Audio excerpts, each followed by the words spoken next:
Macmillan Audio presents Woody by David Evanier. Read for you by Aaron Abano.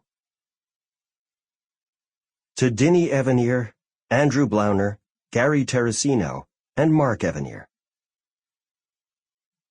Introduction. How I Got to Woody. I rang his doorbell. I'd been told by a friend of his that he never looked at his mail. Whether that was true or not, I wanted to be sure he knew I was writing a biography of him and that I had some questions for him. So I wrote him a letter and took it to his house. A pleasant-looking fellow peered down and checked me out from an upper story.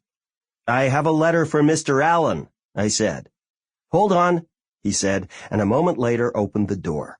He smiled, took the letter from my hand, and said, "Perfect." I was in. Well, not really. I got to Allen, and I didn't get to him. In my letter, I had introduced myself and told Allen that I had already interviewed Jack Rollins, his longtime manager, as well as the film critics John Simon, Annette Insdorf, and Richard Schickel, the former banjoist in his band, Cynthia Sayer, and Sid Weedman, who had seen Woody in his early days when he wrote and performed at the Tamament Resort in the Poconos.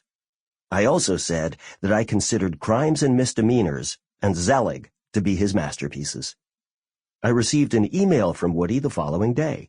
He allegedly does not use email, so I assume he dictated his letter to his assistant Ginny. Since then, I have had a limited back-and-forth correspondence with Allen.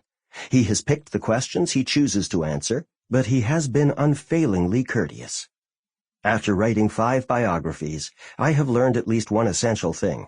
The iconic image for which we know such a figure has little to do with what he or she actually is. No one has struggled with the problem of being really known more than Woody Allen, whose public persona is instantly and eternally assumed to be his real personality. I will never forget undertaking the biography of Tony Bennett, the sweetest and most lovable of personalities, and being told by Lenny Triola, a New York concert producer and music manager, "There's an ogre behind that door." True or not, I gave that observation a lot of thought.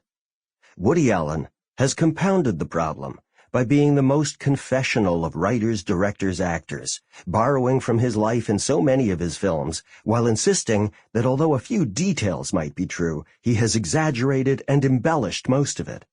He is also the only comedian in Hollywood history to insert the same unchanging comedic persona into every genre of filmmaking: comedy, romantic comedy, satire, drama, and yet have it effectively blend in. It is always the same character persona. No one else has ever succeeded at this. It is remarkable, and it makes him liminal. Groucho was always Groucho, doing Groucho stand-up within a film. Jack Benny was always Jack Benny, doing Benny stand-up. Every Bob Hope film is built around Hope's comedic shtick. According to the screenwriter-director Gary Terracino, today's comedians, Will Ferrell, Adam Sandler, go in the other direction. They give us their tried-and-true comedic shtick within comedies, but ditch that persona altogether in dramas to demonstrate that they are real actors. Woody is Woody in all of his films. He is the same unchanging comic persona, yet each film works in its own way. Unlike Groucho, Bob Hope, and Jack Benny, in addition to being an actor, Allen was also a writer and director. He knew exactly how his persona could blend in. Zelig can be seen as a sly commentary on his own career and acting.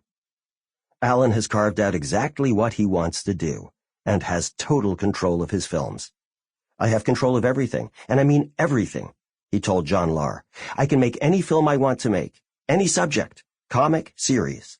I can cast who I want to cast. I can reshoot anything I want to as long as I stay in the budget. I control the ads, the trailers, the music." Lahr asked him what would happen if he wasn't able to completely control his films. "I'd be gone," he said. There is no doubt that he meant it. As an artist, Allen was never tempted to sell out or to try to outdo himself, nor did he care to ingratiate himself with the powers that be. He cares only to express himself without apology.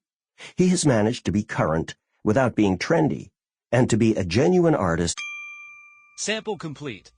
Ready to continue?